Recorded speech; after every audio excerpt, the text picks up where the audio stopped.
Hey guys, tonight we slip quietly through the mists of Lake Texcoco, your canoe barely rippling the still water beneath a pre-dawn sky. The air is thick with earthy dampness, and every paddle stroke sends whispers across the reeds. Looming ahead, half-veiled in fog, are the floating gardens of Tenochtitlan, a city so improbable, so audacious, you'd be forgiven for thinking you've paddled into a hallucination brought on by stale maize beer. Palm trees sway lazily rooted, not in land, but in layers of mud and woven reeds. You blink. Surely this isn't real birds trill somewhere above, and the faintest outline of an obsidian temple flickers on the horizon like a memory you never had. In the distance, flower-strewn causeways link island to island, as if the earth forgot where to end, and heaven thought, "Hey, I'll finish it for you. Welcome to Tenochtitlan. Venice wishes it looked this good." So before you get comfortable, take a moment to like the video and subscribe, but only if you genuinely enjoy what I do here. And hey, I'd love to know what country and time are you listening from right now. Now dim the lights, maybe turn on a fan for that soft background hum, and let's ease into tonight's journey together. As you coast further along the canal, something strange happens. The edges of the water are too straight, too deliberate. Small trees stand in neat rows, and patches of flowers seem too symmetrical to be wild. Then it hits you, this isn't land you're looking at. This is a garden. And it's floating. Or sort of. Because here's the kicker, the Aztecs didn't exactly make floating gardens. That's just what people call them. What they actually did was more ridiculous and brilliant. They turned soggy marshland into reinforced rafts of fertility, layering mud-silt reeds and tree roots until each chinampa, as they were called, was sturdy enough to support entire farms, homes, even temples. Floating, not really. Suspended, maybe. Miraculous, definitely. Now imagine this. You're on a tiny island built by hand, your feet pressing into spongy soil, stitched together with willow roots. Water laps at all four sides, cool and black, while dragonflies buzz lazily overhead. You pluck a fat tomato just ripe from a vine, winding up a trellis made of river cane. Nearby, a heron watches you judgmentally, as if to say, "Took you long enough." Chinampas weren't just practical, they were the backbone of an empire. Without them, you'd have no triple alliance, no feathered headdresses, no ritual sacrifices, no pineapple tamales. These gardens fed a city that may have housed over 200,000 people, more than London at the time. All on land, they built out of swamp. But here's where things get weird in the most delightful way. You see, these weren't just vegetable plots. Oh no, the Aztecs had a flair for aesthetics that would make Versailles look like a patchy lawn with a bird bath. They layered marigolds in geometric patterns, trained morning glories up painted archways, and built miniature lakes inside their garden islands. Gardens within dreams. Historians still argue whether some of these more ornate chinampas were purely decorative, or if they had secret ceremonial uses. Even the air here feels staged. It smells of wet earth, crushed blossoms, and wood smoke. Somewhere in the distance, a conch shell sounds echoing across the canals like an old god yawning. A woman drifts by in a canoe full of marigolds, her braids wrapped in silver thread, her eyes meeting yours with a glance that says, "Welcome." And also you have tomato on your face. Not everything in this floating Eden was peaceful, though. Crocodiles once roamed these waters. The Aztecs, being pragmatic and a little terrifying, used their dung as sunscreen. Yes, you heard that right. Crocodile poop. For your face. Suddenly that expensive SPF 50 doesn't sound so bad. Still, there's something seductive about this world, a rhythm, a balance. Even the frogs seem to croak in harmony.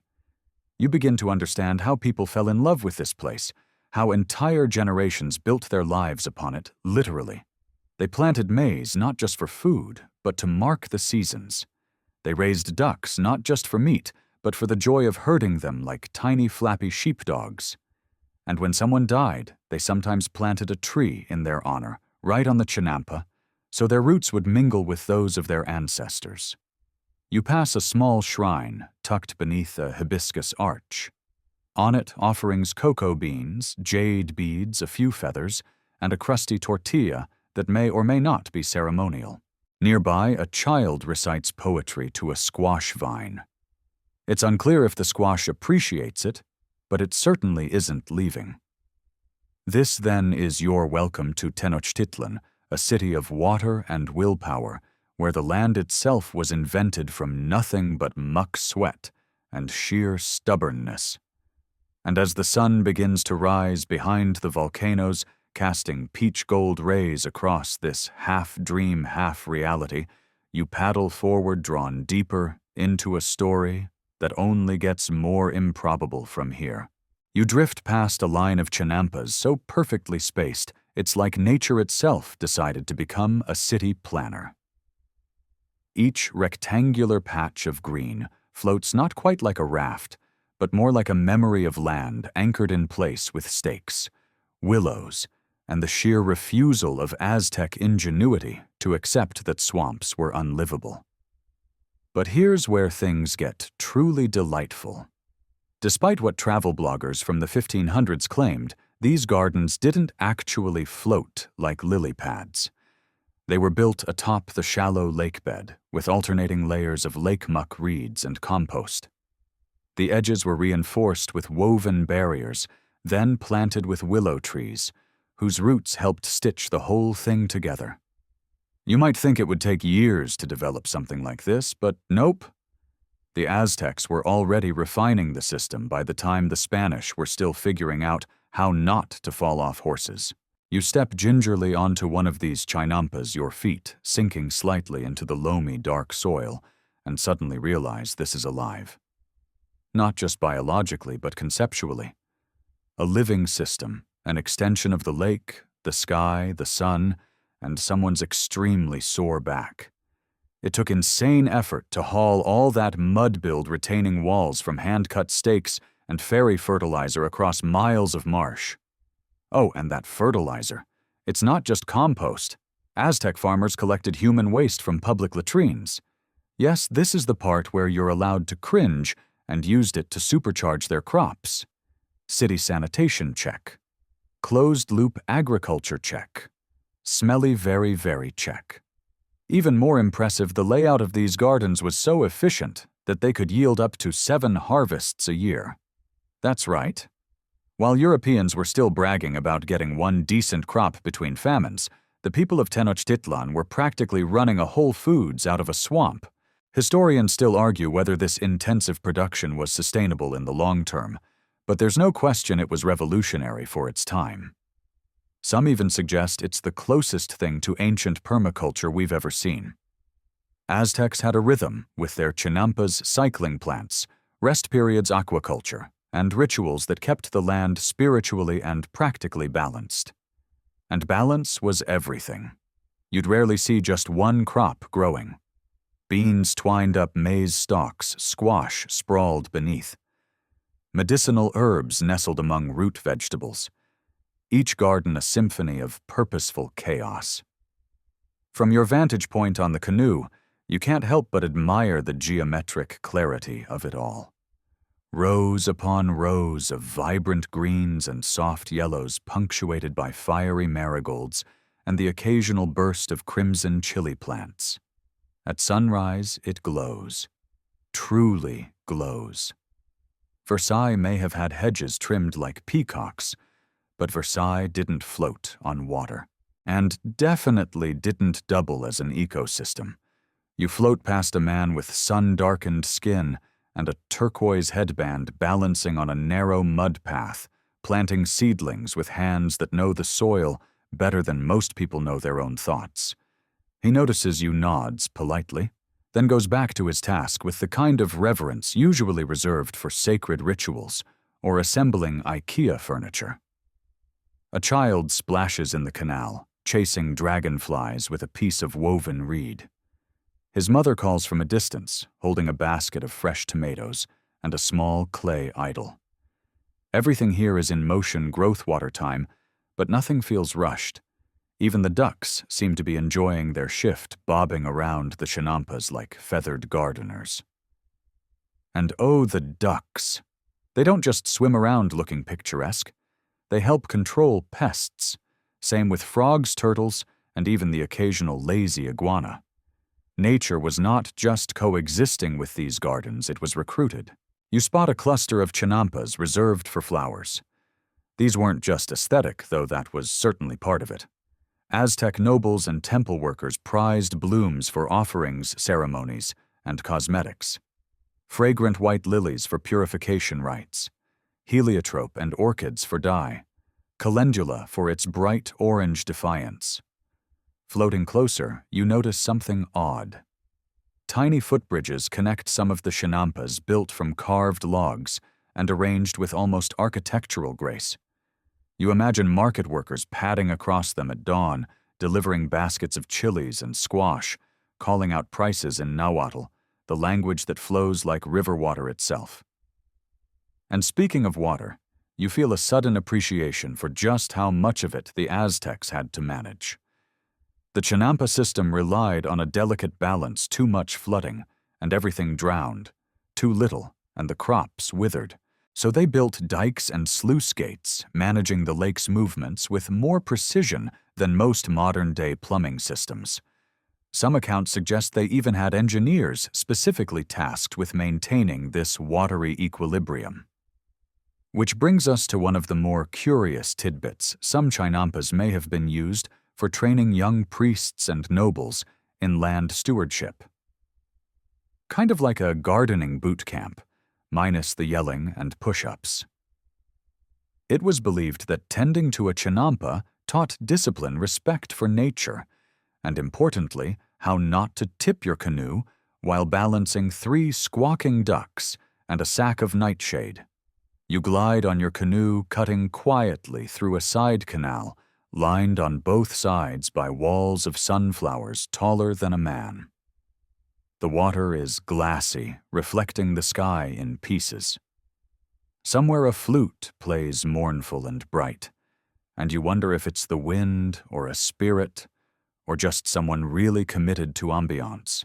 And though it may all seem dreamy and implausible, it's real. It happened. It fed generations. It worked. No royal court in Europe could match this level of integration between landscape and life. The gardens of Versailles were for show. Chinampas were for survival. And yet somehow they managed to be just as breathtaking. You lean back slightly in your canoe now, half gliding, half floating into a narrower channel. The water narrows, reeds crowd in, and the air thickens with the scent of wet earth and peppery blossoms. It's quiet enough to hear the splash of a turtle slipping off a log somewhere nearby. And as you drift, your mind turns to the utterly bonkers mechanics of how these chinampas were made. Because let's face it, if someone today told you they wanted to farm a swamp, you'd probably smile politely, back away slowly, and maybe suggest a therapist. But the Aztecs, they looked at a soggy, mosquito-ridden lake and said, "Perfect. Let's build a civilization on this." Here's how they did it first. They drove wooden stakes deep into the shallow lake bed in neat rectangles, basically outlining the perimeter of their future garden. These stakes, often willow or cypress, didn't just hold things in place. Willows grow fast and root easily, so over time they would reinforce the structure by literally weaving their roots through the muck. Then came the layering. Mud dredged from the lake bottom. Reeds, compost, more mud, more reeds. Think of it like lasagna, but one you plant corn on instead of eating.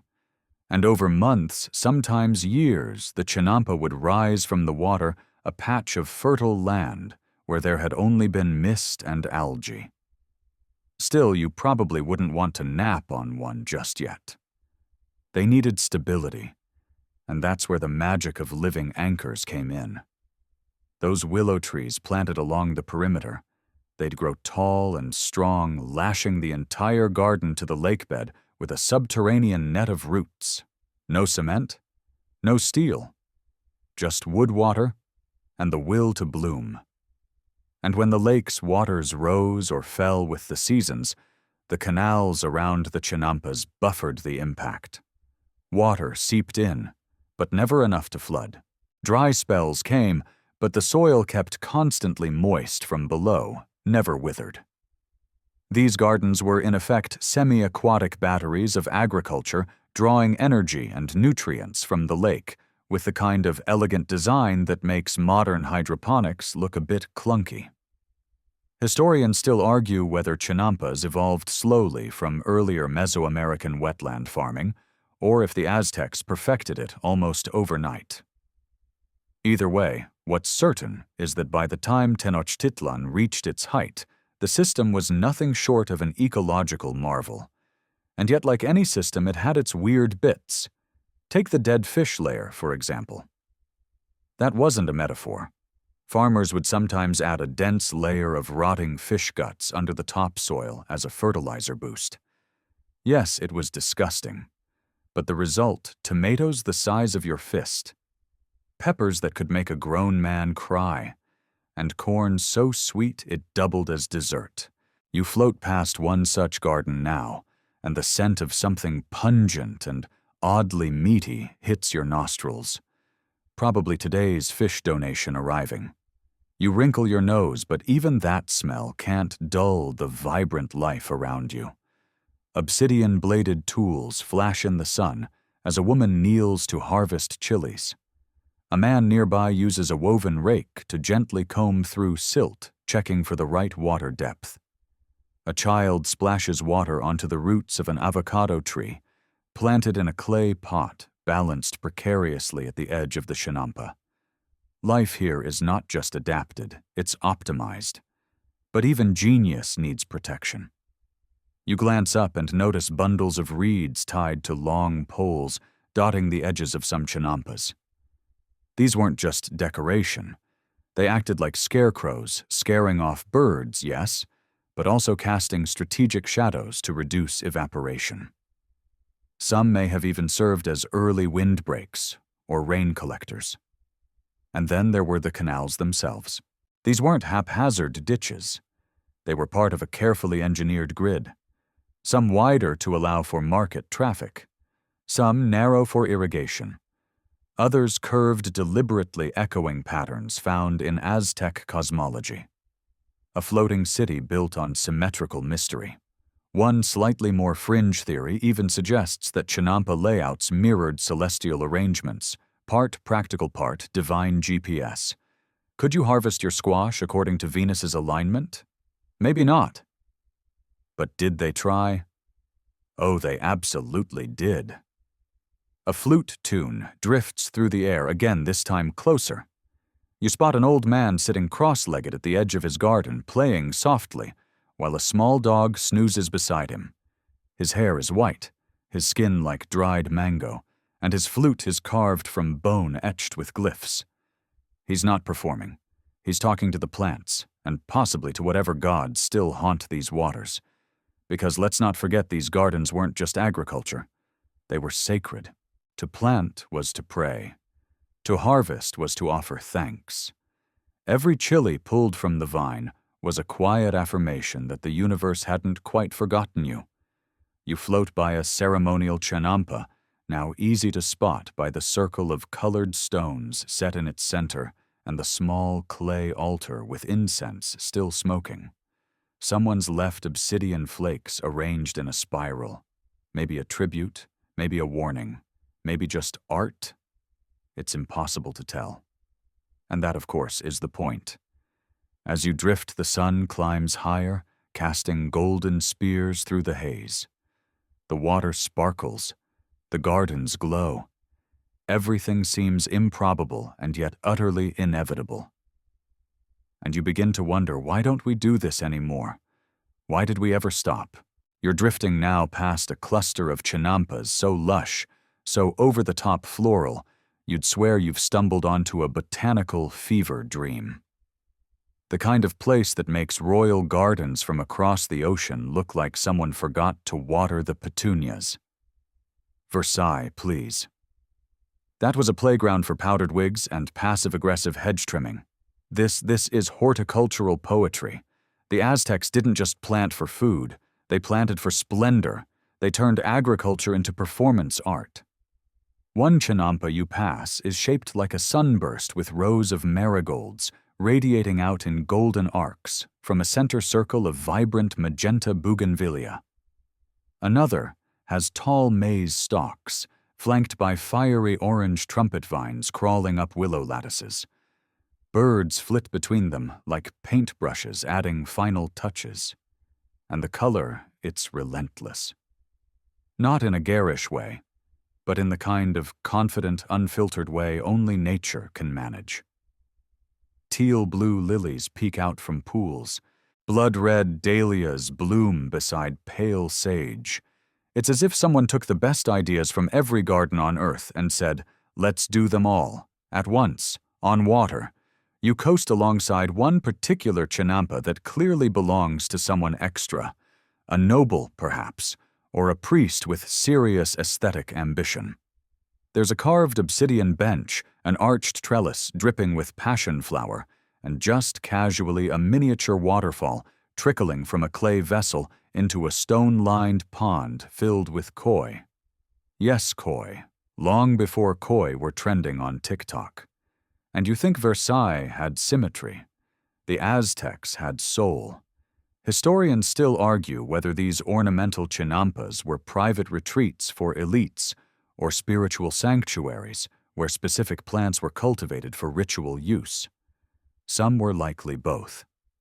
There are records of gardens devoted solely to healing herbs, flowers associated with deities, or rare specimens offered at temples. It wasn't about status. It was about connection between people, plants, gods, and lake. And make no mistake, some of these plants were not just beautiful, they were bizarre. The Aztecs adored hybrid flowers and unusual mutations.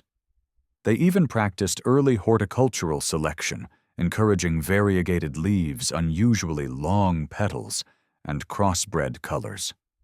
A few Spanish accounts describe flowers they couldn't name, couldn't paint, and honestly thought were hallucinations. You know you've done something right when your garden breaks a conquistador's brain. You float on enchanted and begin to notice something else sound. The chinampas don't just look good, they sound curated. Wind chimes carved from shells dangle from willow branches. Reed flutes tied to trellises sing softly when the breeze shifts. Birds aren't chased off, they're invited. Certain species were encouraged to nest near specific chinampas because their calls matched the mood of the plants. It's horticultural ASMR, and you're here for it. One chinampa has something even more surprising, a wall. Not a defensive one. A sculpted clay wall etched with geometric glyphs and inlaid with bright-colored stones, turquoise, obsidian, jadeite. When the wind moves just right, it whistles through slits in the wall, creating soft, melodic tones. It's not just a garden, it's an instrument. Aztec architects and gardeners blurred boundaries we still think are separate sound, color, food, water, space ritual. Why plant a row of chili peppers when you could plant them in a spiral pattern that mirrors the sacred calendar?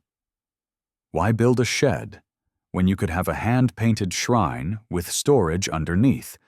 You pass a chinampa with a perfectly trimmed lawn. Yes, a lawn with a pair of herons standing like statues. Nearby, a girl with an embroidered tunic scatters petals in swirling patterns, humming a tune. Her garden isn't just pretty, it's devotional. Every line, every bloom, every irrigation ditch is an offering. The Aztecs had a word for this integration of beauty and purpose, tlazoli. It implied sacred arrangement order within chaos. A garden wasn't simply grown, it was woven. Each decision what to plant, where to water, which flower to cut for a ceremony was an act of balance between nature and spirit. And because it's the Aztecs, there's always a twist. Some chinampas had illusions built into them. Yes, illusions. One priest gardener, whose name has unfortunately been lost to time, but whom we shall affectionately call Signor Show-Off, reportedly constructed a garden that, when viewed from a boat at just the right angle, formed the outline of a jaguar's face. It only worked at dawn, and it only lasted a month before seasonal plants shifted. But that's the level of extra we're dealing with. Versailles had fountains. The Aztecs had sculpted clouds of hummingbirds trained to gather at specific gardens by planting nectar-rich blooms in seasonal rotation. Basically, they made pollination choreography. You coast beneath an arched bridge, now its sides lined with clay pots sprouting tiny orange chilies and fragrant basil.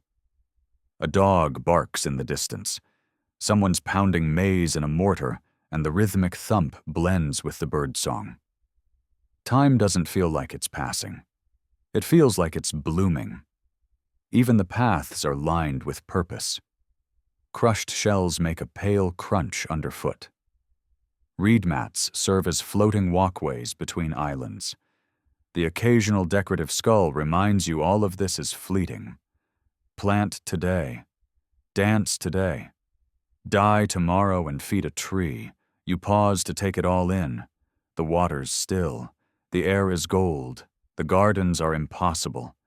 And yet, you're here. You ease back down a winding canal where the floating gardens become more eccentric, more mysterious. It's not just vegetables anymore. It's artistry. It's symbolism. It's music wrapped in petals and vines. A chinampa appears on your left that seems to shimmer, not from magic, though it wouldn't surprise you, but from dozens of tiny bells swaying on threads of maguey fiber. Each breeze sets off a soft tinkle, like someone shaking a pocket full of secrets. You've entered the world of feathered gardens and singing walls. Yes, feathered. Because naturally plants weren't enough. The Aztecs often introduced sacred birds into their gardens, not just for their chirps, but for their plumage. Hummingbirds, macaws, even the elusive quetzal, were kept close by in ornate cages, or allowed to perch freely among the branches. Their feathers weren't just pretty. They were sacred currency, as important as gold. Priests would gently collect shed feathers and use them in ritual costumes or to decorate statues of gods. You're watching a live aviary become a divine offering, and those walls you saw earlier. They're more than just sound panels. Some were constructed with hollow reeds embedded inside them, so when the wind blew, the wall itself would sing. Not with random wheezes, either intentional tones. Some scholars believe these singing walls mimicked the calls of gods or echoed the cries of sacred animals. Historians still argue whether these were used primarily for ceremony or simply to create a permanent background ambiance of pleasantly eerie. The sound never stops here. There's always something rustling, croaking, flapping, or chiming. A canal garden might echo with the coos of doves, the deep bloop of frogs, and the occasional squawk from a parrot who clearly has opinions. One noblewoman reportedly trained her birds to mimic the cries of warriors before battle an acoustic power move, if there ever was one. But sound was only part of the experience. Many ceremonial chinampas were designed to stimulate all five senses. Aromatic herbs like epazote and copal filled the air with sharp citrusy notes. Textures were part of the layout: soft mosses near sitting spots, spiky agave, where you wouldn't want visitors loitering. Edible flowers dangled near walkways because why shouldn't your snack double as decor? You float past a chinampa that takes the cake figuratively and perhaps literally. It features a raised circular bed of white maize ringed by concentric circles of blue, corn-red beans and golden sunflowers. Each ring is perfectly weeded, mulched with crushed cacao shells, and topped with bird feathers arranged like sun rays. This wasn't food, it was a mural, and the mural completely edible. Nearby, a man with jade ear spools sits cross-legged in a shaded pavilion, plucking a stringed instrument shaped like a turtle shell. He hums along softly, singing to the plants. That may sound cute until you realize Aztec horticulturists genuinely believed music influenced plant growth. They'd chant specific songs while planting play flutes to young maize shoots and speak blessings over chili bushes like motivational coaches. Did it work? Who knows? But it sure didn't hurt. You pass another musical chinampa, this one less serene, more theatrical. A wall of clay drums lined along the canal edge, half submerged in water. The drums are set into the earth and struck with carved mallets. The gardener, shirtless, sun-browned, and beaming, plays a simple rhythm that echoes between the reeds. A few ducks nod along approvingly. You consider tipping him, but realize you have no cocoa beans on you. It's a small detail, but worth noting chinampa musicians weren't just entertainers. Some were healers. Sound therapy isn't a new fad. Aztec medicine integrated it long ago. Patients would be placed in gardens surrounded by flowers and birdsong, and treated not only with herbs, but with melody. There's even a record of one priest who diagnosed illnesses by listening to which plants wilted near the patient. You coast by a less elaborate chinampa, now clearly older, perhaps a bit forgotten. But even here, the intention lingers. Broken pots still cradle dying orchids. A carved glyph, half sunk in mud, reads something like, "May your heart bloom forever." A vine crawls over it, gently reclaiming the space. You can't help but feel like the garden is sleeping, not abandoned. And then you hear it. A gentle drumming, impossibly soft like rain beginning on a stone rooftop. It's the water slapping hollow gourds tied to stakes. Not an accident, just another layer of ambient genius. The Aztecs were composing with the elements wind, water, stone, voice. It wasn't about dominating nature. It was about recruiting it into a choir. Even the way they timed the blooming of flowers had intention. Some chinampas were planted so that specific flowers opened at dawn, ceremonies others at dusk. You pass one such garden now, still tight buds in the golden afternoon, but you know by moonrise it will be a riot of perfume and color. And maybe a few frogs doing backup vocals. It's all starting to blur, isn't it? The garden, the music, the birds, the wind. You blink slowly, unsure if you've drifted into a dream or if the dream is paddling the canoe behind you.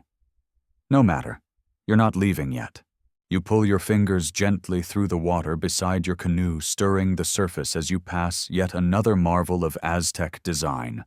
An unassuming chinampa brimming with corn beans, squash.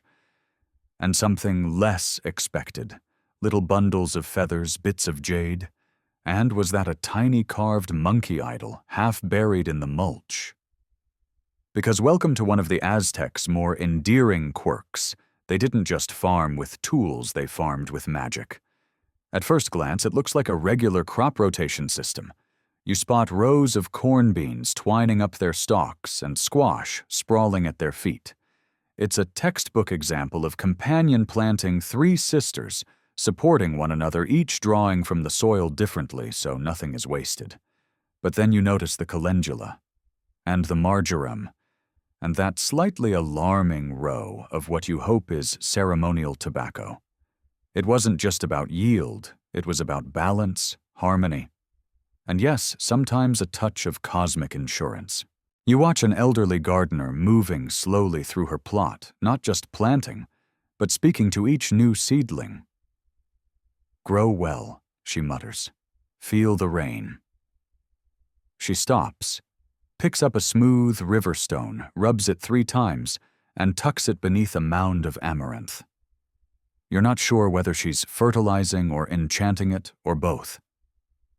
The Aztecs believed that planting wasn't a mechanical task. It was a conversation with nature. And sometimes it was a negotiation with spirits. Some farmers would plant during specific lunar phases. Others would perform little rituals burning copal incense, whispering thanks to Tlaloc the rain god, or sprinkling a few cocoa beans into the soil as offerings. Farming for them wasn't just a science. It was a sacred dance between sweat and superstition. Historians still argue whether these magical practices were truly widespread or if they were more localized to spiritual orders and elite gardeners. But there's evidence all over the Chinampas that practicality and mysticism mingled like chili and chocolate. Take the way Aztecs treated their seed stock. Certain families guarded their seeds like treasure, passing them down with prayers, chants, and even naming rituals. Yes, some beans had names.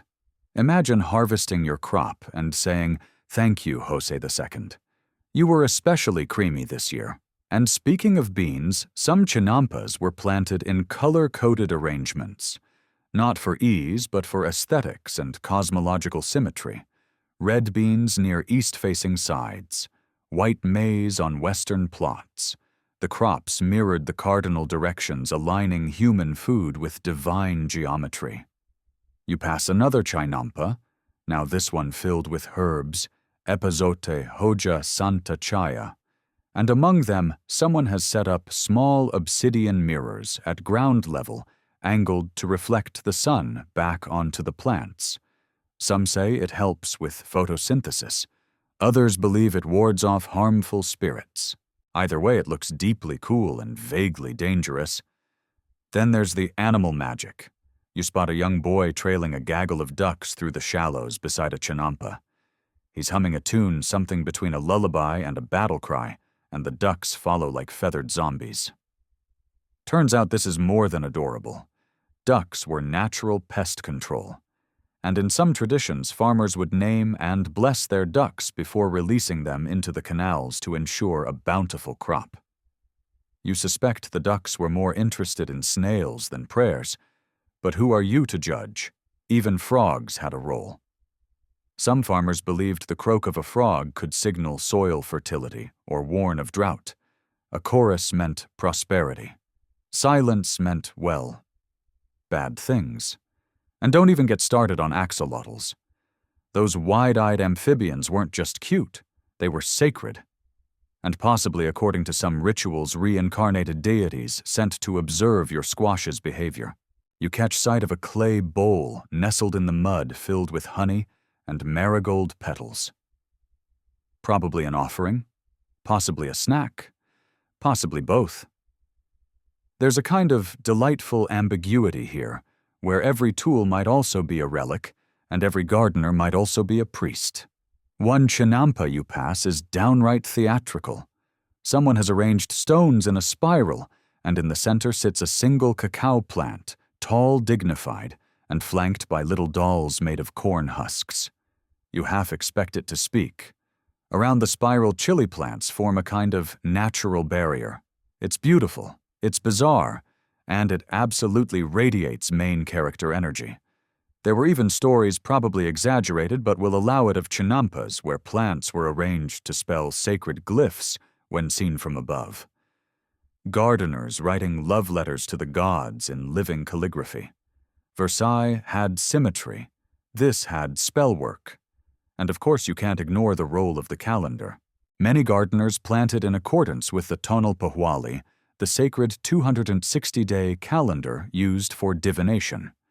Each day had a name, a symbol, and a ruling deity.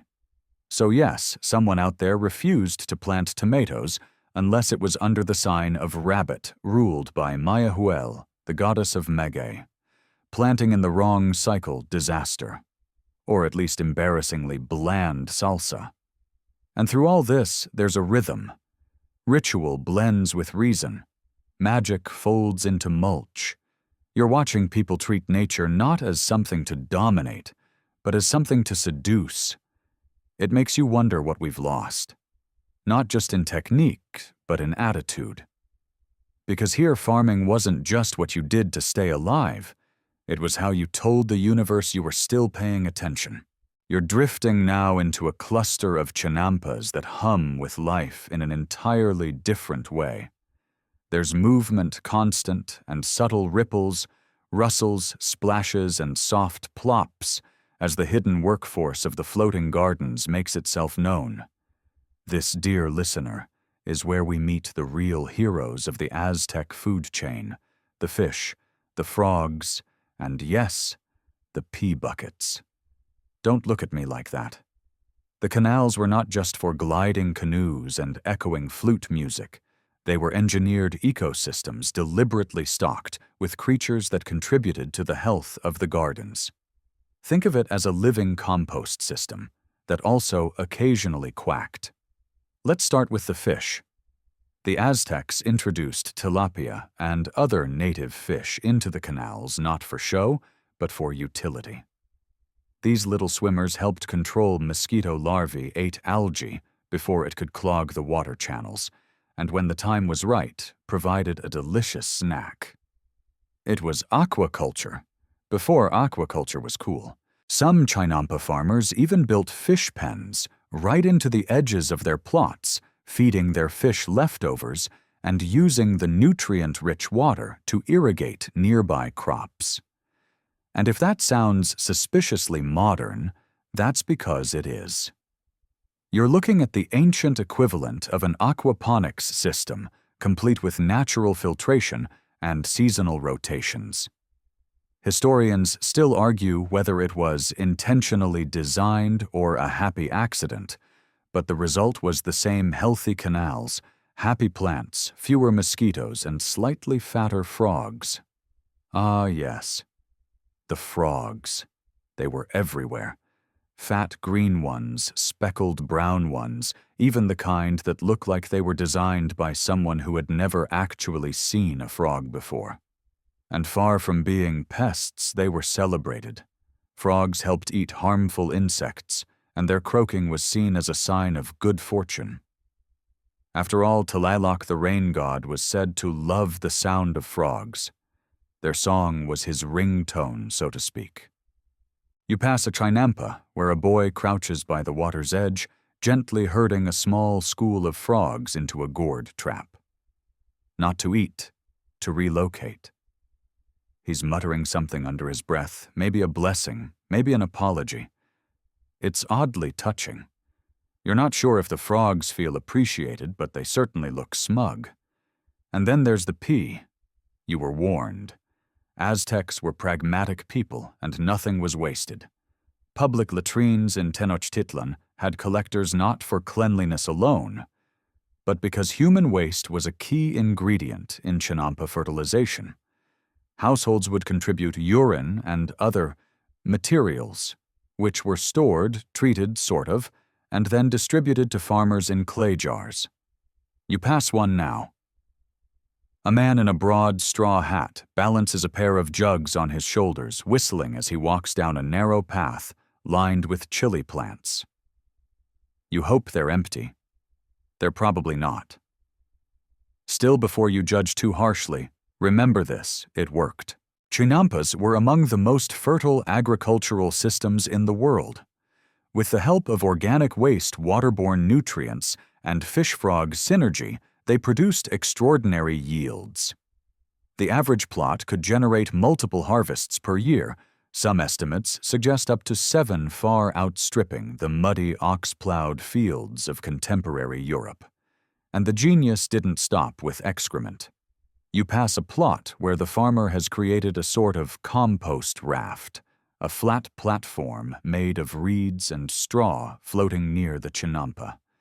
On top, kitchen scraps, maize husks, even the remains of yesterday's tamale feast. It ferments in the sun, oozing nutrients back into the water, which then circulates around the garden. It's disgusting, it's brilliant, it's very, very Aztec.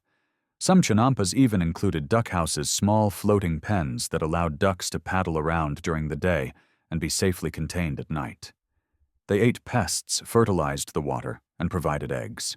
All this, and they quacked like they were in a talent show.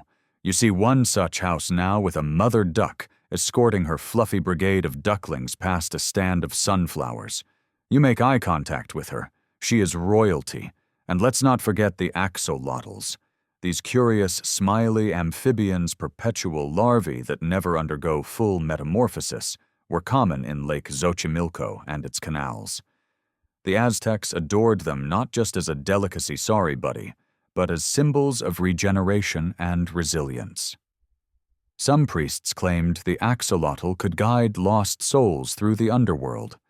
Others just liked how they looked in stew. Both are valid. You float past a chinampa, where a man is gently brushing algae off a floating board. Beneath it, the water is clear, almost impossibly so. Tiny snails cling to submerged roots. Water beetles skitter. It's not pristine by modern standards, but it is vibrantly alive. Everything in this system has a purpose, and every creature, no matter how slimy, is part of the chorus. And yes, that includes the occasional crocodile. While not common in these waters, some legends claim that crocodiles would sometimes find their way into the wider lake, prompting farmers to install floating barriers or even post watchmen. One particularly theatrical noble reportedly used the threat of crocodile infestation as an excuse to build an extravagant elevated garden platform. It didn't work. The crocodiles left. The platform stayed. Historians suspect this was the plan all along, and in the middle of this messy, muddy, magnificent ecosystem, you tourists of the past are finally beginning to understand that beauty in Tenochtitlan wasn't ornamental. It was functional. Every bloom was pollinated by a bird, every canal filtered by fish, every crop fertilized by systems as ancient as the stars. You glide onward your canoe, casting lazy ripples through the sunlit water. A frog leaps across your path, lands with a plop, and disappears beneath a lily pad. Everything's working. Everything's alive. Even the pea. The sun has begun its slow descent, now softening the light to a honeyed glow as you drift into a quieter section of the Chinampa network. Here the bustle of workers' ducks and frogs fades slightly, replaced by something more subtle human rhythm. A woman walks barefoot down a mud path between corn rows, balancing a clay pot on her head like she's done it every day for 20 years. A boy trails behind her with an armful of herbs. Somewhere nearby, someone laughs. You're stepping well floating into daily life on a garden island. At first, it's tempting to imagine Chinampas as sacred or elite spaces, but most weren't.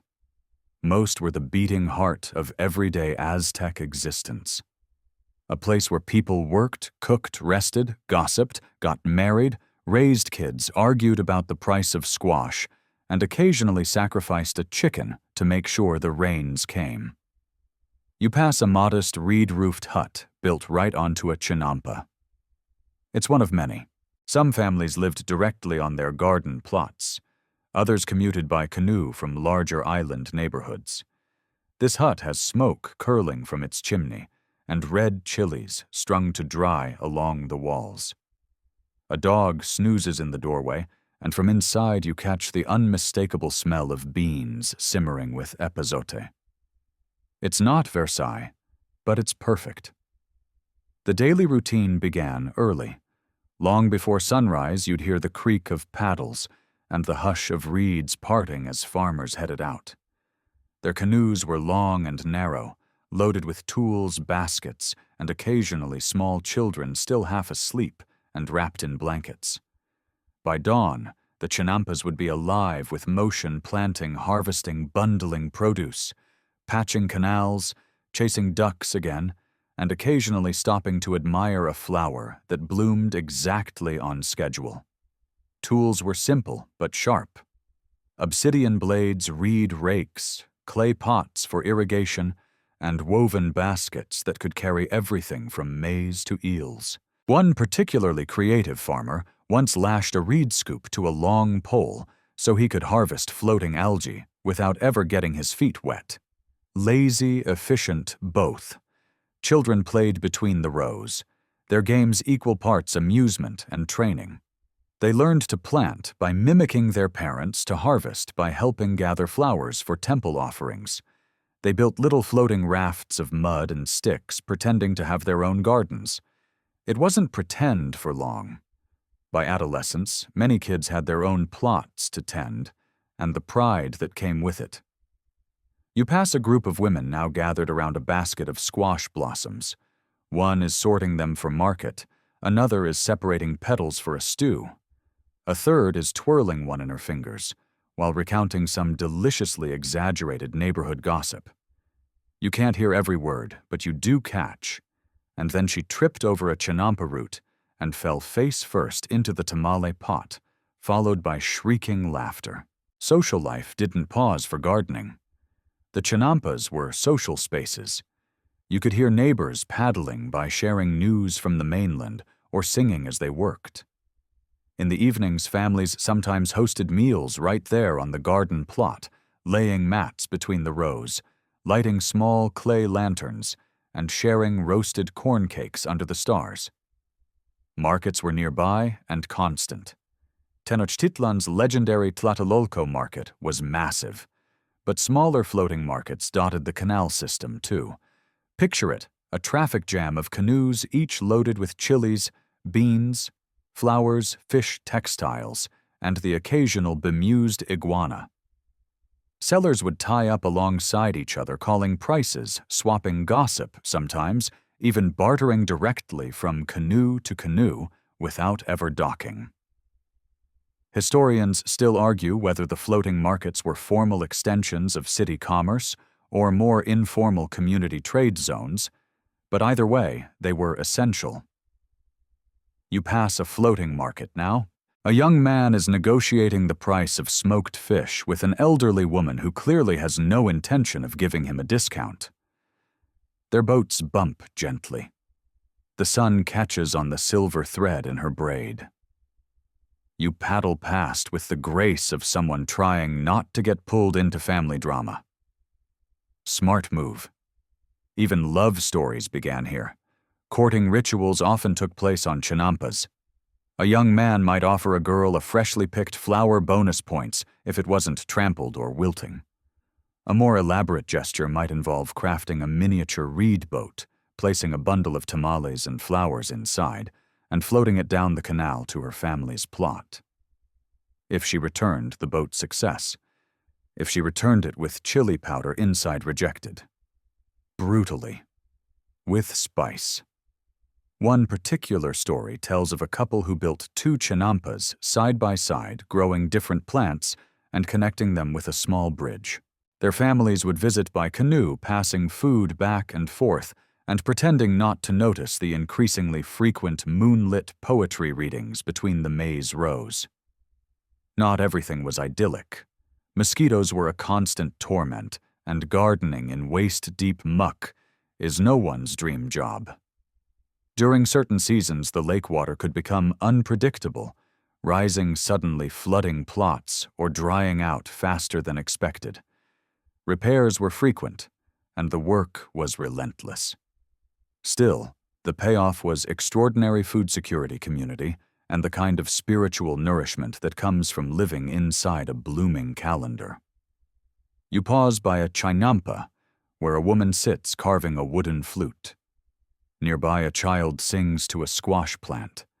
A man tends to a duck with a limp. A grandmother sweeps her walkway of crushed shells even though no one's coming over today. It's also ordinary and completely enchanted. And you begin to realize this wasn't a garden in a city. It was the city. You're drifting now into the floral soul of the chinampa world, where everything blooms not just for sustenance, but for someone. Because here, flowers aren't just decorative, they're offerings, they're prayers, they're a language that predates poetry, rich with fragrance color and the occasional sting of a cactus spine. Welcome to the Gardens of the Gods. The first thing you notice is the smell. It's different here, richer, less earthy, more celestial. Marigolds dominate bright as fire bitter on the nose. Then comes the sweeter perfume of lilies, the spicy hint of wild basil, and the haunting, musky whisper of night-blooming jasmine. You pass a chinampa entirely devoted to Xochipilli, the Aztec god of flowers, dance music, and euphoric bliss. His name means flower prince, and his domain was as fragrant as it was festive. This garden is a riot of color, but it's also meticulously designed. Red flowers on one side, yellow on the other. In the center, a circular patch of white daisies surrounding a single carved stone idol, a smiling figure crowned with a garland of real petals that someone clearly replaced this morning. Xochipilli wasn't just some passive bloom god, he was joy incarnate. Worshippers offered him not just flowers, but songs, dances, feathers, even hallucinations, thanks to a few spicy mushrooms hidden among the flower beds.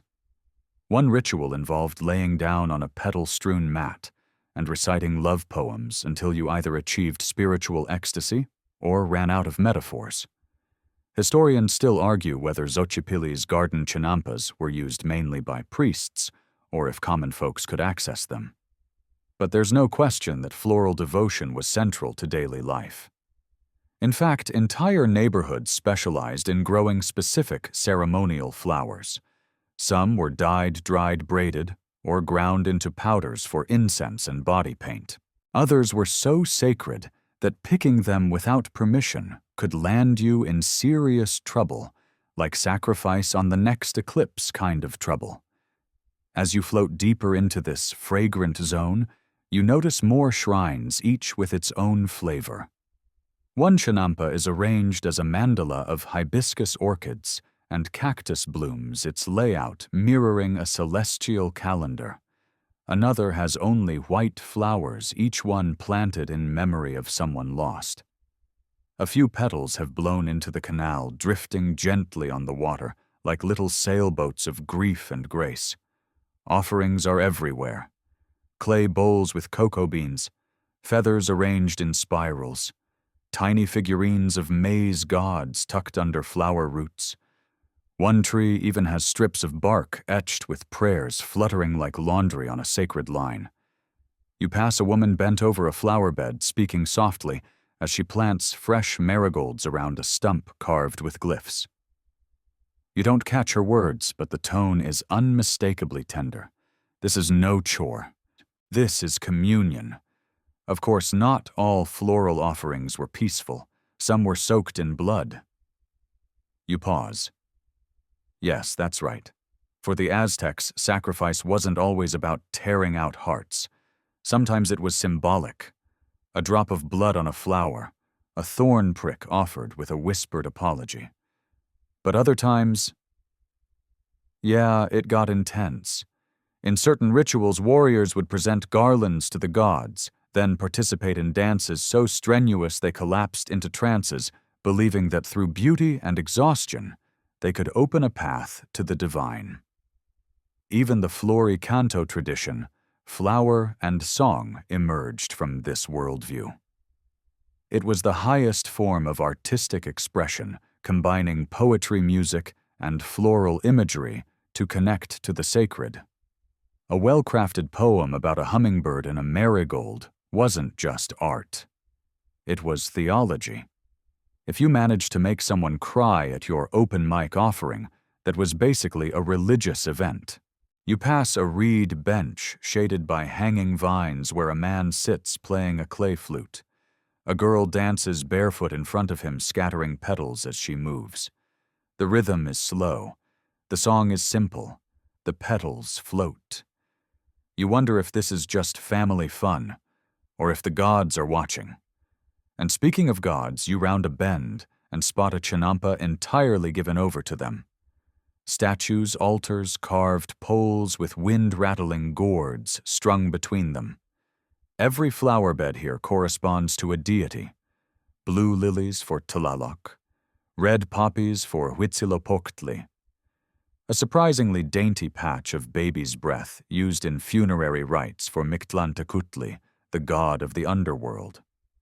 There's even a patch of flowers that bloom only at night, enclosed in a circle of obsidian dust. You don't know who it's for, you don't ask, but it's not all solemn. Far from it. You pass a chinampa that's part flower farm, part party zone. Garlanded arches crisscross over raised beds. Young people lounge on reed mats, sipping pulque, laughing, tossing flower crowns onto a lazy dog who has clearly given up resisting. This is also devotion. Joy is sacred here. And then you hear it. A low hum, not mechanical, not musical exactly, but resonant. You realize it's coming from the petals themselves. Bees, dozens of them gently moving from flower to flower doing their work. The Aztecs revered bees too. Some beekeepers trained stingless native varieties to nest in clay tubes placed among the chinampas. The honey wasn't just sweet, it was medicinal, magical, and often part of offerings. You close your eyes for a moment and let the smells, the buzz, the colors, the sacred silliness of it all wash over you. It's not just agriculture, not just art, it's intention. That's what sets this place apart. Every bloom is on purpose, and perhaps that's why these gardens feel so alive. Not because they're full of life, but because they were built with love. You glide into a quieter stretch of canal, now your canoe carving lazy S-curves through water the color of melted jade. Around you, the chinampas shift subtly in tone. Less communal, less ceremonial. These gardens are bigger, cleaner, more competitive. Welcome to the world of rival kings and garden one-upmanship. Because as much as the Aztecs loved their gods, their flowers and their singing walls, they also loved being better than everyone else. And nowhere was this more apparent than in the botanical arms race waged by nobles and royalty. You pull alongside a particularly ostentatious chinampa. It has raised garden beds carved in the shape of glyphs spelling the nobleman's name. Arched walkways built from polished cypress connect each plot like veins in a leaf. Sculpted hummingbird feeders drip with nectar beside actual obsidian statues of what else? Hummingbirds. A gardener in a feathered headdress is misting a plant with water collected during the last lunar eclipse. Of course he is. Versailles had fountains. These guys had maize bred to look like a rainbow. Literally. The Aztecs developed maize varieties in shades of blue, red, purple, black, and even spotted. Some chinampa owners arranged them in stripes like botanical flags. One especially theatrical lord reportedly grew maize in the pattern of a serpent winding through his entire garden. When it ripened, the colors moved like scales. Subtle, no. Impressive, absolutely. And if you're thinking this all sounds a bit petty, yes, that's kind of the point. In Aztec society, public beauty was private prestige. Your garden was your resume. Your chinampa was your social media profile. The more exotic the plants, the more sophisticated you looked. Imported herbs from distant regions? Check. Rare orchids from mountain traders? Double check. A tree that blooms once every 11 years, and only when sung to in the key of a minor. That's the good stuff. Historians still argue whether these noble gardens were regulated or whether it was a free-for-all of ecological flexing. What's clear is that some nobles hired full-time horticulturists to maintain their chinampas. These weren't just gardeners, they were plant whisperers. Some were trained at the prestigious Kalmakak schools, alongside priests and astronomers. Imagine graduating top of your class in sacred math, only to be assigned to supervise a chili bush that sings. You pass a chinampa built like a maze. Tall hedges of cassava and maguey, winding paths lined with stones, and in the center, a single perfumed tree surrounded by benches made of bone-white limestone. It's not clear if it's a meditation retreat or a royal date spot. Probably both. These spaces blurred the line between nature and courtship worship and politics. Because here's the thing, Chinampa showmanship wasn't just about ego, it was diplomacy. Gifted flowers, rare seeds, or even a canoe ride through an elite garden could seal a political alliance. Nobles courted each other, and sometimes commoners with botanical gestures. One record describes a suitor who planted an entire chinampa in honor of his beloved's name, each flower corresponding to a syllable. She married him. Or maybe she just really liked tulips. You pull into the shade of a massive tree now, whose twisted branches bloom with tiny, pale yellow flowers that smell like honey and regret. Beneath it stands a faded shrine to Emperor Moctezuma III, who famously developed one of the most ornate garden systems in Tenochtitlan. It included artificial lakes, imported deer-sculpted hills, and an aviary where birds sang the praises of state power, probably under threat of being dinner. According to one account, Moctezuma had an orchid collection that would make modern collectors weep into their overwatered succulents. And don't even get started on the floating banquet gardens. Yes, that's right. Some nobles built dining chinampas, floating party platforms lushly planted and outfitted with reed mats, musical instruments, fire pits, and even portable steam baths. You'd drift out at sunset, eat tamales, while surrounded by hibiscus and the soft gurgle of a private canal, and then perhaps watch a performance of dancers dressed as dragonflies. It was the original garden party, but on literal water. One scroll describes such a scene, a noblewoman reclining on a carved cedar bench, sipping fermented maguey juice, while servants floated up in tiny boats bearing platters of roasted squash blossoms and cacao-dusted fish. The moon rose, the frogs croaked in harmony, and someone probably made a joke about maize yield that was too clever to translate. But it wasn't all leisure and luxury. Some of these noble gardens also doubled as spiritual retreats. The higher you rose in society, the more pressure there was to appear, balanced not just politically, but cosmologically. Nobles were expected to maintain harmony with the land. A poorly tended garden could be seen as a sign of moral decay. There are even records of nobles being publicly shamed or demoted if their chinampas failed to thrive. Imagine losing your seat at court because your chili peppers were underperforming. You pass a more modest noble's chinampa now. It's quiet. No statues, no singing gourds, no koi ponds. But every plant is tidy, every row aligned with the stars. A tiny shrine to Quetzalcoatl nestles among the beans, and a ceramic flute lies beside a mat woven from reed. There's no peacock feathers, no obsidian wind chimes. Just silence, sunlight, and soil that smells like patience. And somehow this one feels the richest of them all. Your canoe drifts slowly now, the sun just starting to dip low enough to paint the water in streaks of amber. You turn a corner past a willow-covered bend and find yourself nose to nose with the most unexpected thing yet, a boat made entirely of flowers. And in it, a young couple clearly on a date. Because yes, the chinampas weren't just for farming rituals or noble flexes, they were for love. Aztecs might not have had online dating, but they had canals, moonlight, and marigold garlands. And really, that's better, isn't it?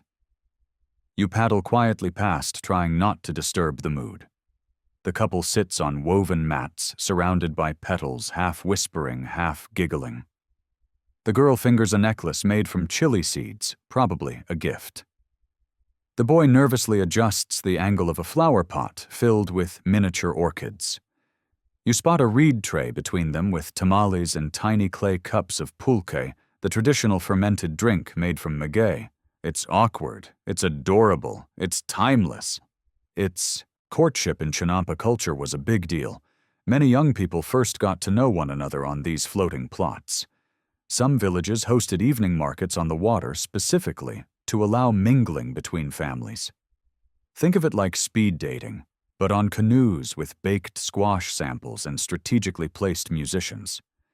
And the symbolism richer than a mole sauce. A marigold garland given at dusk meant admiration. An offering of maize wrapped in flower petals meant interest. A tiny reed boat floated toward a girl's chinampa could mean, "Hi, I like your beans. Want to start a family garden." One especially romantic legend tells of a young gardener who fell in love with the daughter of a spice merchant. She lived on the other side of the canal network, but every day he planted a flower for her. Over time, he shaped an entire chinampa into a floral map of her favorite foods. She got the message when she saw her name spelled out in chili peppers and amaranth. Historians still argue whether this story is true, but most agree it should be. You drift onward and pass a chinampa with a wide central platform surrounded by flower beds shaped like hearts. On it, a group of elders sit cross-legged, gently chuckling as they watch a young man nervously recite poetry to a girl who's pretending to be unimpressed. A nearby musician softly plucks a tune on a stringed tepanastli, a traditional log drum with warm, mellow tones. Love in Aztec society wasn't all sweet talk and sunflower seeds, though. There were rules. Social classes mattered. Arranged marriages were common. But the chinampas offered just enough space both physically and symbolically for love to stretch its legs. They were nature's living rooms away from parents, priests, and the ever-watchful eyes of Tenochtitlan's stone gods. Even after marriage, couples often returned to chinampas as places of renewal. Some would plant trees together, a willow for flexibility, a fig for abundance. Others would spend anniversaries here, eating meals beneath clay lanterns, or telling stories to their children about the flower plot where it all began. You pass one such family, now parents and 2 kids sitting around a reed mat. They're sharing roasted squash and telling riddles the kind that involve maize gods and frogs, with surprisingly advanced vocabulary. A small dog tries to climb onto someone's lap. It is unsuccessful. The dog is very round. You can't help but notice the chinampa doesn't feel like a garden anymore. It feels like a living memory, a scrapbook made of soil and sky. Romance wasn't always about 2 people either. Some chinampas were dedicated to the gods of love and beauty, like Xochiquetzal, the goddess of fertility pleasure and fresh starts.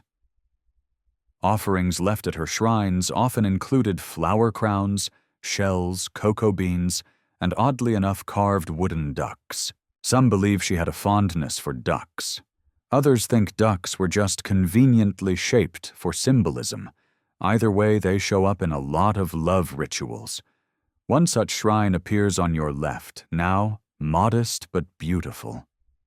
A clay figurine of Xochiquetzal sits under an arch of bougainvillea, flanked by candle stubs and flower garlands. Someone has left a single sandal beside her. The implication is unclear. Interpretations may vary. Of course, not all love stories had happy endings. One tale speaks of a woman whose suitor drowned trying to paddle to her chinampa during a storm. Grief-stricken, she turned her garden into a sanctuary of white flowers and never spoke again. They say her chinampa still exists, and on misty mornings you can hear her weeping in the reeds. Probably just the wind. Probably. Still romance lingered in the air. The canals were a perfect backdrop, calm water, warm nights, the soft croak of frogs. Some nights couples would drift under the stars in canoes, strewn with petals exchanging vows in hushed tones. No officiants, just the sky, the lake, and maybe a duck judging you quietly. And perhaps that's why so many chinampas feel held. Not just grown or built, but embraced. They were places where relationships took root between lovers' families and the land itself. You pull into a shadowy bend, now the water cooler, darker the air laced with the scent of wet soil and old blossoms. In the distance, another flower boat vanishes around a curve. A flute plays faintly. Someone laughs. You float quiet. And in that moment, the canal doesn't feel like a place. It feels like a heartbeat. You round a slow curve in the canal, drifting under a canopy of low-hanging willow branches that drape into the water like green curtains. The air shifts. It's still a little cooler. You sense it before you see it. This place feels less like a garden and more like a trap. Because here, among the swaying flowers and perfume-thick air, the Aztecs played a subtler, more strategic game. The Chinampas weren't just farms or floating florists. Sometimes they were fortresses. Welcome to the unexpected world of garden warfare and strategic beauty. At first, it's hard to imagine. Everything is so pretty. Bees are buzzing the water laps gently, and there's a row of bright red chilies lined up like nature's exclamation points. But then you notice odd details, certain paths that dead-end into canals or thorny hedges planted in tight circles or willow branches braided together to create what looks suspiciously like camouflage. Some Chinampas were designed to deceive. Tenochtitlan, remember, was a city under constant threat. Rivals from other Altepetl city-states coveted its position and power. So while the Chinampas were ideal for feeding the population, they also became part of the city's outer defenses. You glide along a garden that narrows abruptly, then widens again, a deceptive funnel, that if you were rowing too fast would force you into a tight bend with no clear exit. Now imagine that during a surprise raid, panicked enemy warriors unfamiliar with the layout were caught in these loops, easy targets for Aztec warriors lying in wait behind flower beds with obsidian-tipped spears. Suddenly, the zinnias don't feel so friendly. One method involved deliberately flooding certain canals at night, creating unexpected dead ends or sink spots that could overturn boats. Another strategy used floating reed mats covered in mud and flower pots, designed to look like solid ground until you stepped on one and found yourself doing an unscheduled backflip into the lake. Historians still argue whether these tactics were common or reserved for elite military training zones. But there's enough mention in surviving records to suggest that at least sometimes, beauty wasn't just pleasant. It was a trap. You pass a Chinampa now that's suspiciously square and barren. No flowers, just tall, bushy maguey plants with sharp tips and thick spiked leaves. These weren't for decoration. They were for stopping you. The Aztecs planted maguey as living barbed wire ringed around sacred spaces or fragile canal intersections. The juice could be fermented into pulque, sure, but the plant itself was nature's no trespassing sign. Nearby, a group of children play with small reed boats in the canal. One of them laughs and suddenly dives into the water. His splash sends a frog leaping off a lily pad. You smile until you realize the game they're playing involves reenacting a legendary naval ambush. Even their play is steeped in strategy. Some Chinampas were used as training grounds for young warriors. Small controlled plots allowed for canoe handling practice, stealth rowing, and tactical movement between islands. One warrior poem describes how the maize fields became a forest of silence, where only those who truly knew the land could move unseen. And then there's the camouflage. You coast past what appears to be a lush flower field, but closer inspection reveals deeper complexity-raised paths, hidden beneath bean vines, strategic elevation changes, and blind spots created by wall-like hedges. This was no accident. It was botanical misdirection. Even the colors could carry messages. Red flower rose signaled danger or sacred territory. Yellow may have marked ceremonial zones or fertile soil. A scout seeing these from a distance could decode entire tactical maps just by tracking flower placement, or get hopelessly lost and fall into a ditch full of judgmental ducks. And yes, ducks could be used as alarms. You chuckle, but it's true. Ducks are territorial. Some Chinampa owners trained their ducks to quack aggressively at unfamiliar canoes or footsteps. A sudden explosion of duck fury was enough to alert the family, or in larger cases, a whole canal district. One poetic account even claims that where duck voices rose, warriors rose with them, which honestly sounds like a chant waiting to happen. Some nobles went further. A particular Chinampa lord was rumored to have woven tiny bells into his maize rows, not for aesthetics, but as a kind of perimeter warning. When the wind blew, or someone brushed the plants too roughly, a faint jingling echoed through the air. Lovely, yes, but also very effective for detecting sneaky intruders. And while much of this seems whimsical, garden gongs and duck guards, the strategic value of the Chinampas was deadly serious. When the Spanish arrived, they were repeatedly shocked at how difficult it was to navigate the canal system. Ambushes came from behind flowering hedges. Arrows zipped out of gardens that looked like paradises.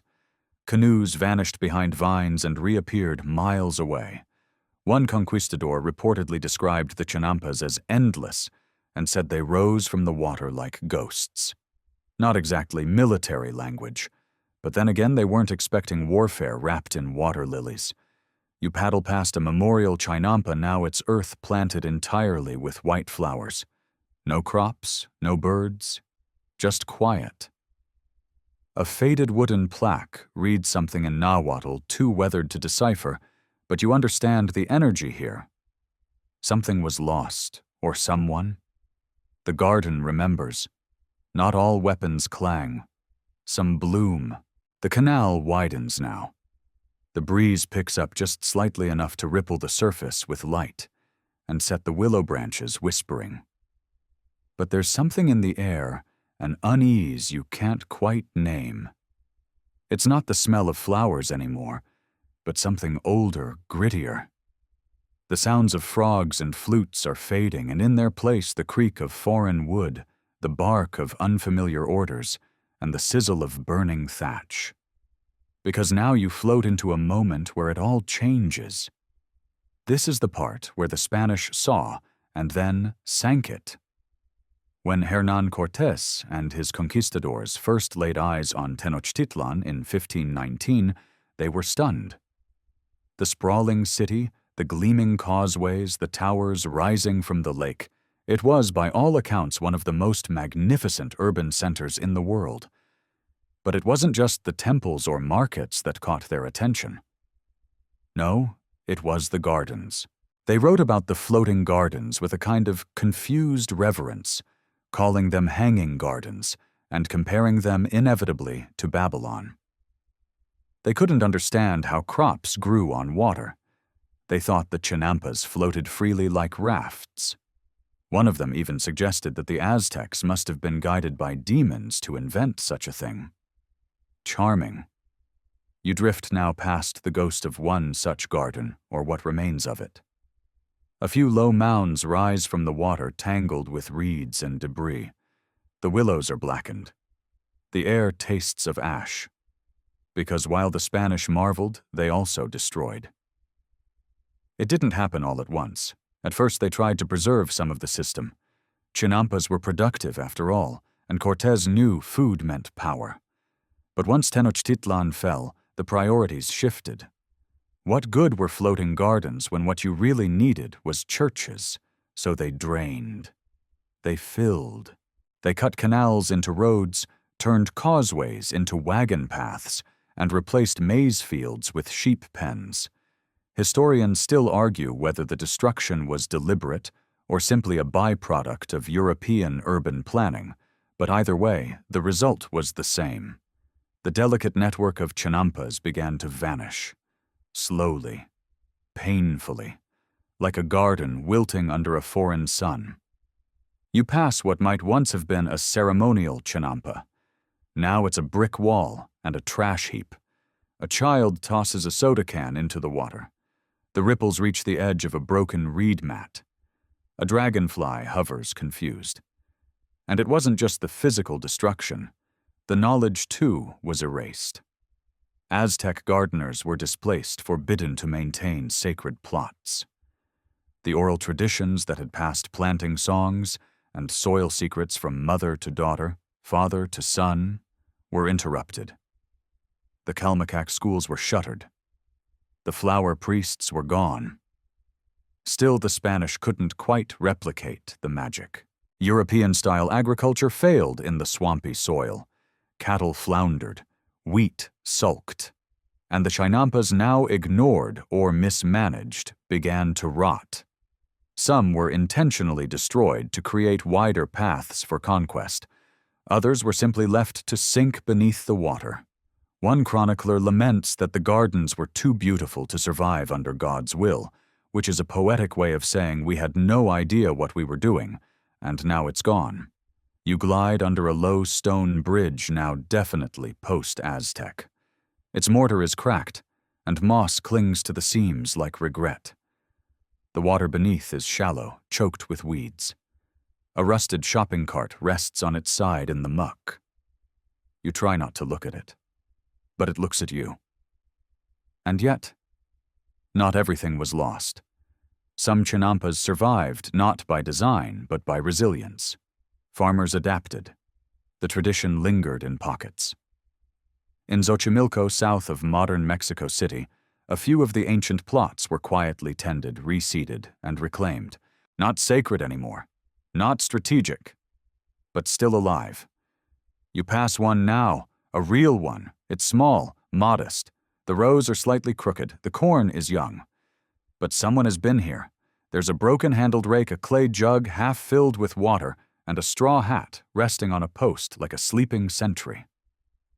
A woman emerges from behind a stand of squash. She's old. Older than the bridge. Her hands are stained with soil, her eyes dark and steady. She sees you, nods once, then returns to her work. And for a moment everything feels possible again, because the Spanish may have sunk the city, but the gardens, they learned how to float again. The light is changing now. The sky slips into violet. The birds go quiet.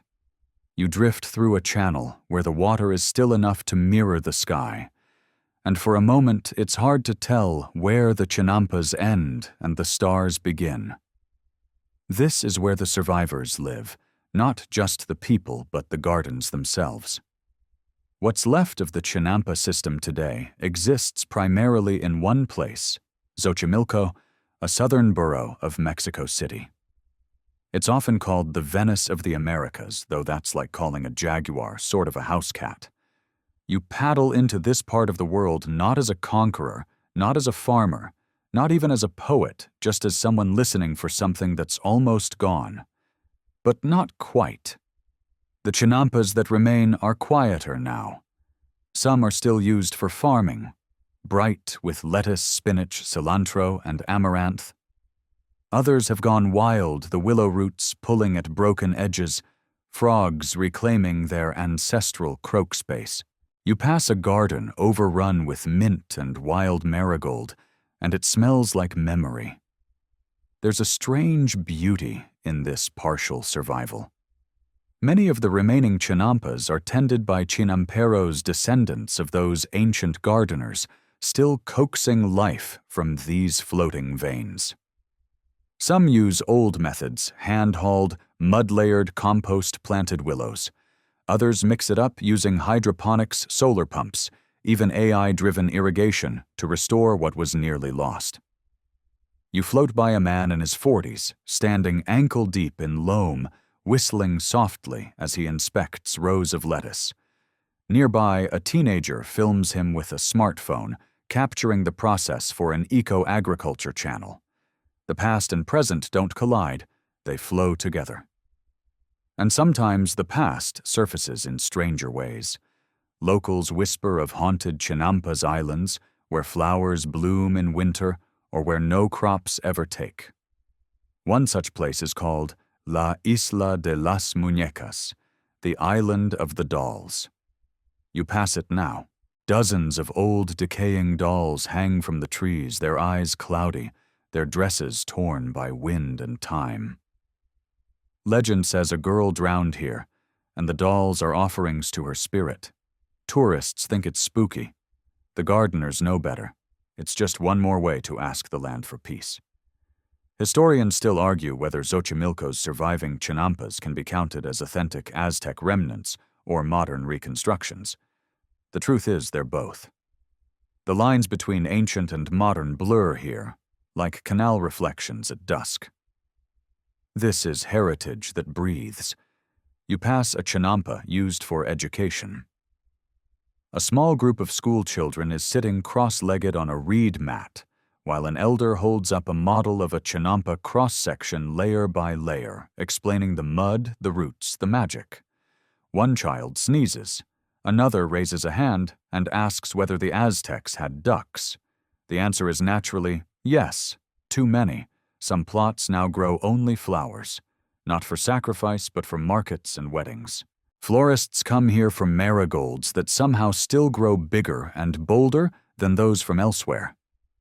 One woman, you're told, has been cultivating a breed of night-blooming orchid that only survives on chinampa soil. She calls them her ghost daughters. And then there's the festivals. Each year boats gather in Xochimilco's canals decorated with paper flowers and bright paint. Mariachi bands play. Tourists sip sweet drinks.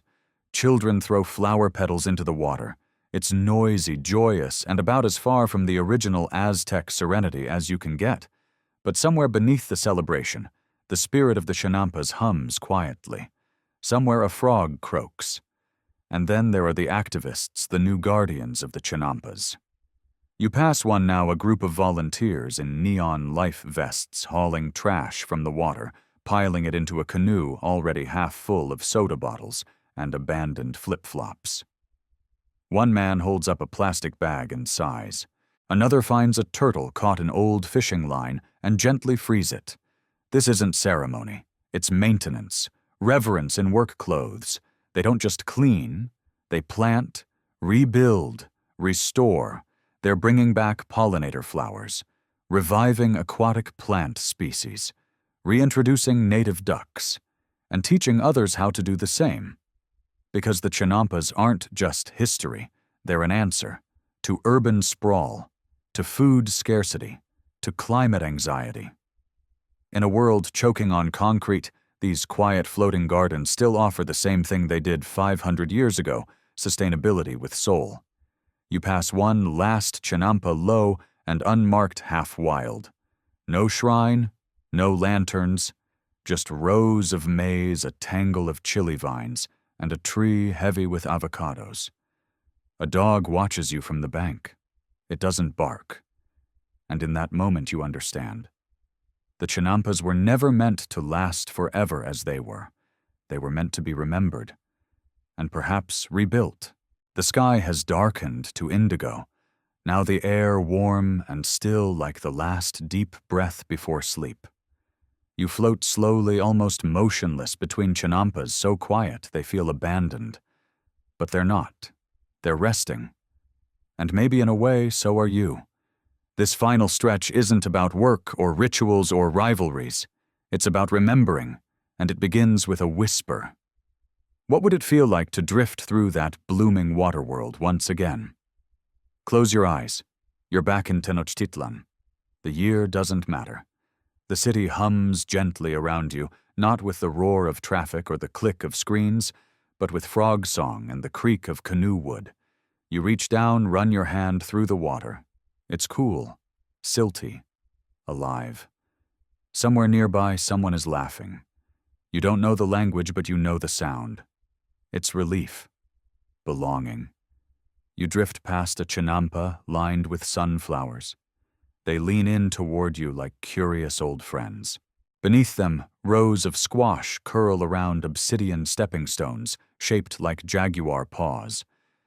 A breeze nudges your boat forward. You don't paddle. You don't need to. A woman appears on the far bank, watering chili plants with a clay jug. She sings softly a tune you almost remember. As you float by, she pauses, meets your eyes, and nods. It's not a greeting exactly. It's more like, You see this too, don't you? Yes, you do? Further ahead, a chinampa glowing with white lilies. The moon rises behind it, reflecting off the still surface, until it looks like you're drifting into a second sky. The lilies nod in the wind. You nod back. And now the frogs begin again. Not the chorus of day, but a slower, deeper rhythm, like the beating of time itself. You pass beneath an arch of vines where fireflies drift lazily in golden spirals. For a moment you can't tell if they're stars that got lost or memories finding their way home. Historians still argue whether the Chinampas were the most advanced agricultural system in pre-Columbian America, or simply the most beautiful. But you know the truth. They were both. You float on. A canoe glides silently alongside you. No oars, no paddle, no sound. Inside sits a young boy holding a bundle of marigolds and a wooden flute. He smiles but doesn't speak. He hands you a single flower. You take it. It's warm. The boy vanishes. Your boat begins to slow. You're back in the present almost, in a canal that remembers things, that sings when no one listens, that still blooms defiantly through mud and concrete. In a world of asphalt and algorithms, the Chinampas still whisper their secrets. If you listen, and you are listening. And now, as your boat drifts to a gentle stop, the lilies close, the frogs soften, and the stars settle overhead in perfect silence. All that's left to do is let go. Let the story fade into breath. Let the water carry you home. And now, as your journey through the floating gardens comes to an end, feel yourself beginning to slow down like the soft lapping of water against a still canoe. Take a long, easy breath. Let it drift in like morning mist. Let it slip out like a quiet canal under moonlight. The Chinampas, with all their layers of soil, of memory, of music and bloom, are behind you now. Or maybe not behind. Maybe still around you, echoing gently in the rhythm of your own breath. Their colors fade into a deep blue haze. Their sounds become soft enough to lull your thoughts into stillness. The frogs rest, the flowers sleep, and the canals, like veins of dreams, stretch on and on toward the horizon. You are weightless now, floating not through water, but through memory, through stories older than names, through gardens built by hands that loved the earth and voices that sang to the sky. The water is warm beneath you. The stars above blink slowly. The wind hums the faintest lullaby. And somewhere on a Chinampa that only exists in dreams, a sunflower turns toward you and smiles. You are safe. You are still. You are home. Sleep now.